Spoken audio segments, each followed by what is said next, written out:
Okay. You discover a shipwreck. You climb aboard and begin searching for anything useful. When you return to your vessel, the shipwreck sinks silently into the sea. You encounter a fisherman. You inquire as to his frustration, and he replies, "I just can't net myself any sea grapes." The forlorn fisher has evidently only had them once, but has never been able to forget their piquant flavor. He has since scoured seas the world over for them. He returns to his net, muttering to himself, "Oh, I just want some nice salty sea grapes." Salty chocolate ball.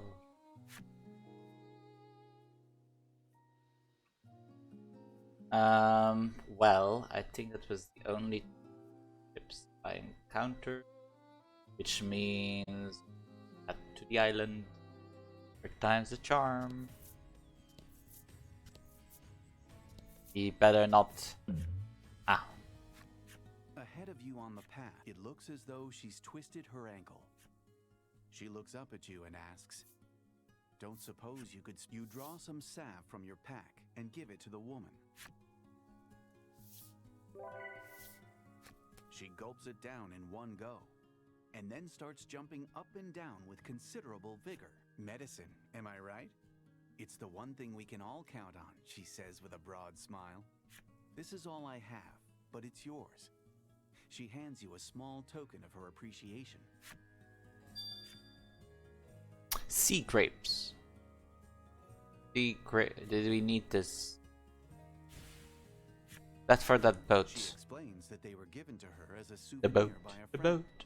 You Boat put is the on sack fire. of sea grapes into your pack and continue on your journey. But not for long, because I'm heading back. Might have some good stuff.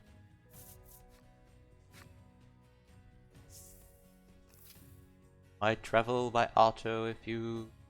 Manual is... Here is the ship.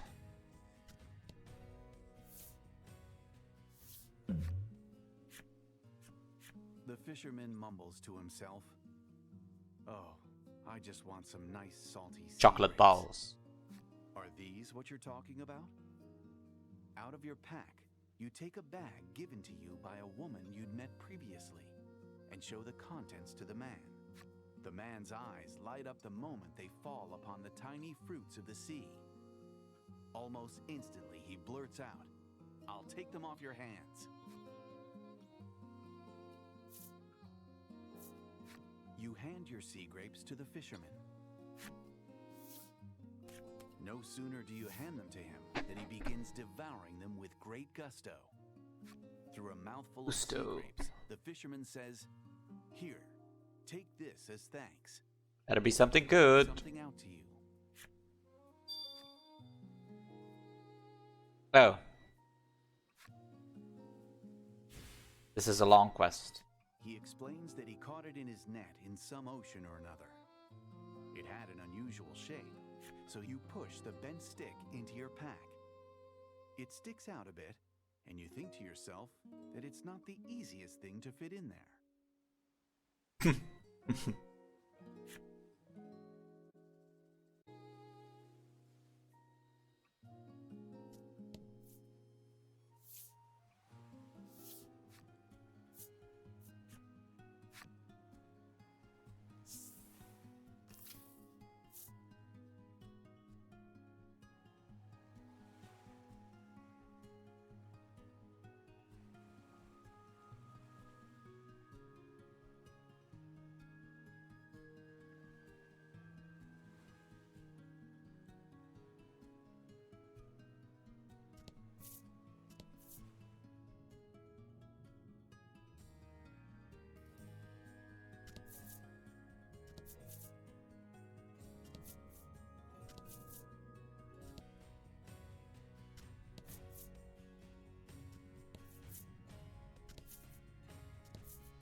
You've found a shipwreck. As you climb on deck, you spy someone else who evidently found it before you. Look seems familiar. He stands anguished in front of a door he claims leads to the treasure hold. He tells you that he can't locate the lever responsible for opening it. If only I had some sort of stick or something that fit perfectly into the slot where the lever was, I could get in. The man is searching around for something he can use to replace the lever that operates the door. You recall the bent stick you received from the moment the man sees it. He rushes over to you and says breathlessly, "Give me that."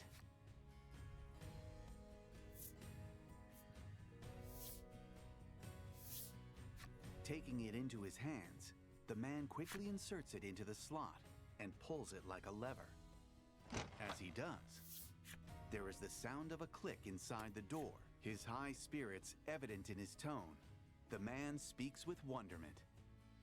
Look, countless treasures. You look over the treasures and can't help but feel it's all. The man offers you something as thanks for giving him the bent stick.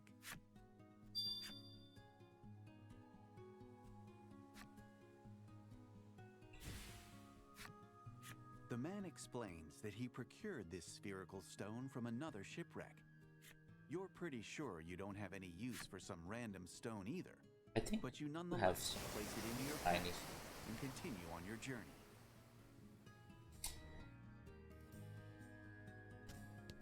and deliver it.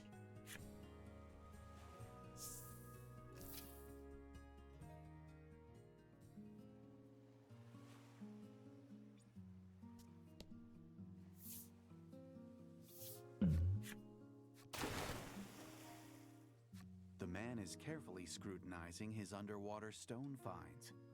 Apparently, you remember the shiny stone that when you show it to the man, he lets out a stunned yawp, excitement flooding his features. The man casts a covetous gaze at the stone in your hand. Such wondrous luster, such perfect globularity, truly a rare beauty. Well, if you want it that badly, here you go, you say, as you hand the shiny stone over to the man. Taking the stone, the man gazes at it with rapt attention, and then rubs it against his cheek as if testing its texture. Once he has sufficiently enjoyed his new acquisition, he turns to you and holds something out.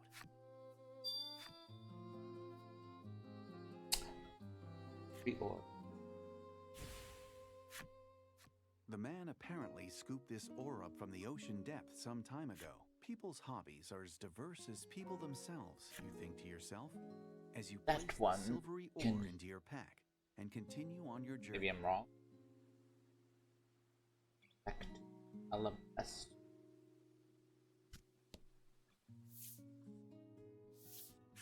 Came back from the alabaster. Very well.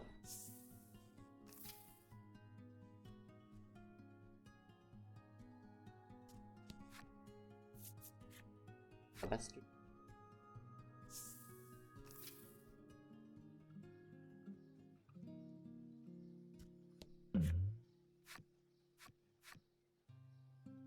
Yeah, he was looking.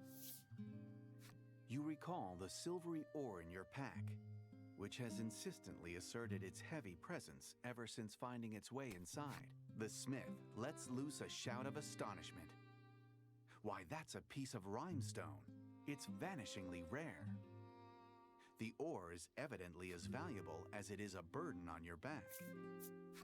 Thinking that you'd like to give the ore to someone who knows its value after taking it from you, the artisan retreats into the workshop at the back of the store. Inkling. 2 hours later. Oh. The owner returns from the workshop and places a splendid suit of armor on the counter. Emperor's Thanks to glory. you, I have created a true masterwork. It'd make a heck of a bit of marketing for my shop here if you were to wear this into battle, traveler. He continues, "Lucky you, the magnificent armor is on the house." How will they know it comes from this You shop accept it though? with your thanks and leave the shop.